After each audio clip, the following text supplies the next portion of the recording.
Alright, let's talk potatoes. Seriously, is there anything more versatile or comforting? Today I'm going to share a potato recipe that's not only delicious but ridiculously simple. If you love those golden crispy potatoes at your favorite restaurant, you're absolutely going to want to try this at home. First, grab 4 medium-sized potatoes. Yukon Golds are perfect, but honestly, any potato will do the trick. Give them a good scrub, then cut them into bite-sized cubes. No need to peel unless you really want to. The skin adds a nice crunch and more flavor. Fill a pot with water, add a generous pinch of salt, and toss in your potatoes. Bring it to a boil, then let those potatoes simmer for about 7 minutes. You want them just fork tender, not falling apart. Drain them really well so they don't steam instead of crisping up. Now here's where the magic happens. In a big bowl, toss your potatoes with media group.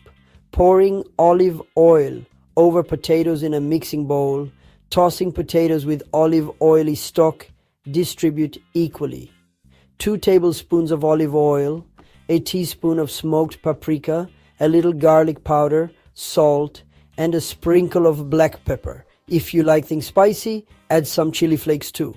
Toss it all together until every potato is coated in that gorgeous, fragrant oil. Spread your potatoes out onto a baking sheet. Give them plenty of space so they get crispy instead of soggy. Pop them in a hot oven at 425-degree Fahrenheit and roast for 25 to 30 minutes. Halfway through, give them a shake or flip with a spatula so they get golden on all sides. While those potatoes are roasting, let's make a quick dip.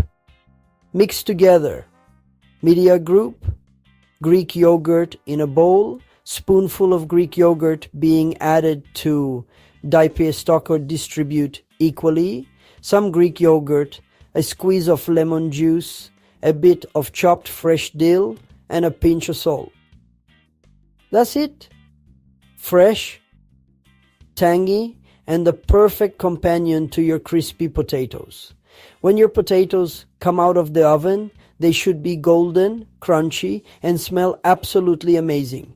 Let them cool for just a minute, then pile them onto a plate, sprinkle with a bit more sea salt and maybe some fresh herbs if you're feeling fancy. Trust me, these potatoes are next level. They're perfect as a snack, a side, or honestly just on their own when you want something simple and satisfying. Give this recipe a try and let me know what you think in the comments. Don't forget to hit like and subscribe for more easy and delicious recipes. See you next time and happy cooking